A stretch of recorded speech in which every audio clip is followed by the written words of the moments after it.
Dan konon siapapun yang membaca buku tersebut itu akan tidak pernah keluar dengan jiwa yang sama, seolah-olah dia itu udah bukan jiwa yang aslinya lagi, melainkan udah beda lah pokoknya. Kembali lagi bersama gue Ferdi Arifin Ilham dalam segmen Jelajah Mistis.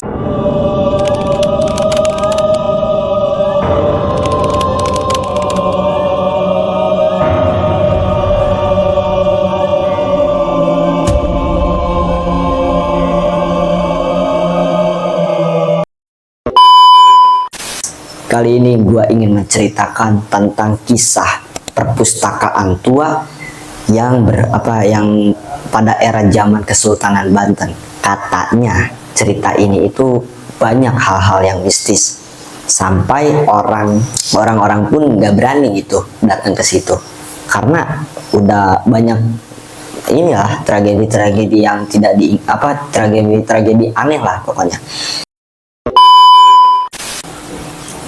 Bayangkan sebuah bangunan yang tua itu dindingnya berlumut hijau dan kaca jendelanya itu banyak yang retak lah.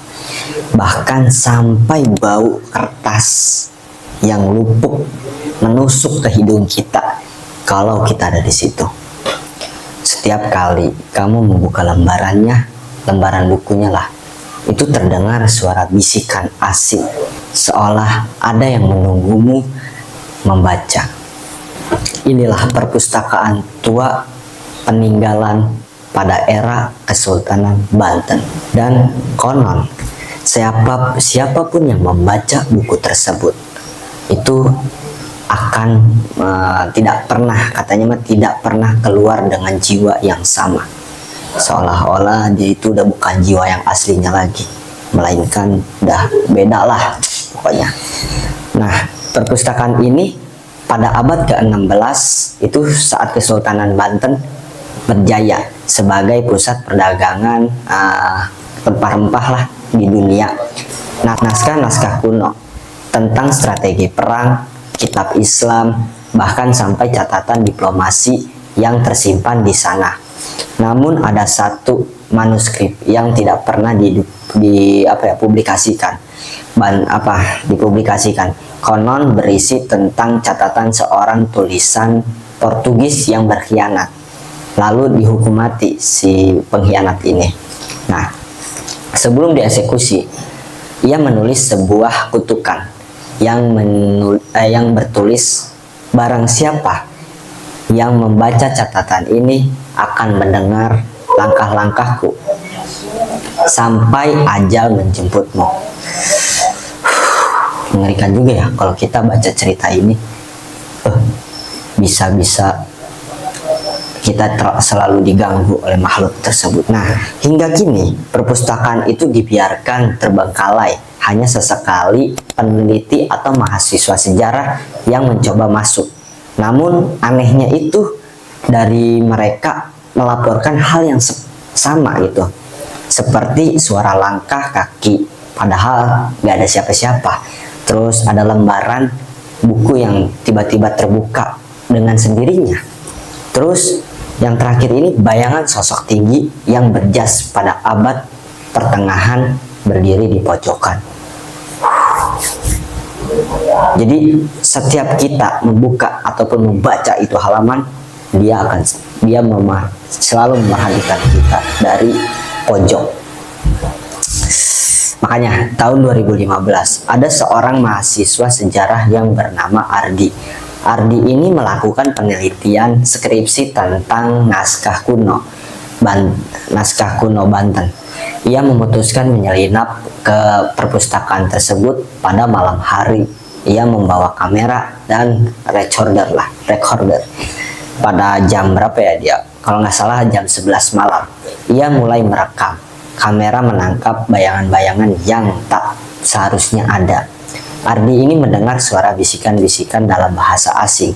Saat ini ia mencoba membaca manuskrip yang terbungkus kain merah.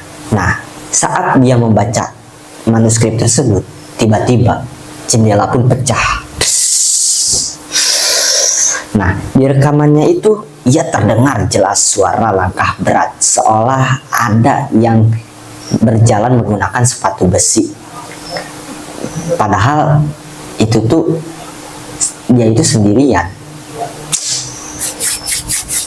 Ardi akhirnya membuka naskah tersebut, naskah terkutuk ini, yang isinya berupa catatan perjalanan seorang utusan Portugis yang bernama Domingos. Domingos lah kalau nggak salah. Nah, dalam tulisan terakhirnya, ia menulis, "Aku akan kembali. Bukan dengan tubuh, namun dengan dendam. Siapapun yang membaca ini akan menjadi mantan. Mantan dalingku, manusia manusia." Setelah membacanya, Ardi pun mendengar suara jeritan yang sangat panjang. Lampu sorotannya mati. Saat ia menyalakan senter, di belakangnya berdiri sosok tinggi yang berwajah pucat, mata kosong dengan luka bekas gantungan di lehernya. Nah, sosok ini itu adalah pengkhianat itu yang katanya dulunya pernah dieksekusi. Nah, akhirnya si Ardi ini pun berlari keluar. Namun pintu di perpustakaan itu tiba-tiba kekunci dari dalam. Nah, terus kamera yang ia bawa itu tiba-tiba ditemukan seminggu kemudian oleh warga yang berada di daerah situ. Tubuh Ardi itu kemana ya? Tidak pernah ada yang menemukan tubuh Ardi tersebut. Jadi beberapa sejarawan Banten itu memang mencatat dan adanya kasus eksekusi utusan Portugis pada abad 16. Tapi catatan manuskrip sampai hari ini pun itu masih belum tertemu. Ada yang bilang manuskrip itu dibakar. Terus ada juga yang bilang kalau masih disimpan di perpustakaan tua tersebut. Nah, juga ada yang bilang bahwasanya yang bisa melihat buku manuskrip tersebut hanyalah orang-orang yang tertentu, katanya. Nah, yang menyeramkan, setiap orang yang mencoba masuk setelah kasusnya si Ardi ini, yaitu mengaku mendengar langkah kaki dan pintu yang menutup sendirinya. Jadi sejarah menyimpan banyak kebenaran, tapi tidak semua kebenaran itu siap untuk diungkapkan. Kadang ada catatan yang memang sengaja dikunci, bukan hanya untuk melindungi masa lalu, melainkan juga untuk menjaga kita di masa sekarang. Jadi jika suatu hari kamu itu berkunjung ke Banten dan melihat bangunan tua yang berlumut dan dikatakan sebagai perpustakaan kesultanan, itu jangan pernah sekalipun kalian menyentuh buku yang terbungkus kain merah.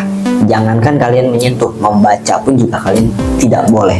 Sebab siapapun yang membacanya mungkin tidak akan pernah kembali dengan jiwa yang sama, ataupun bisa dibilang kalian bakal hilang selamanya.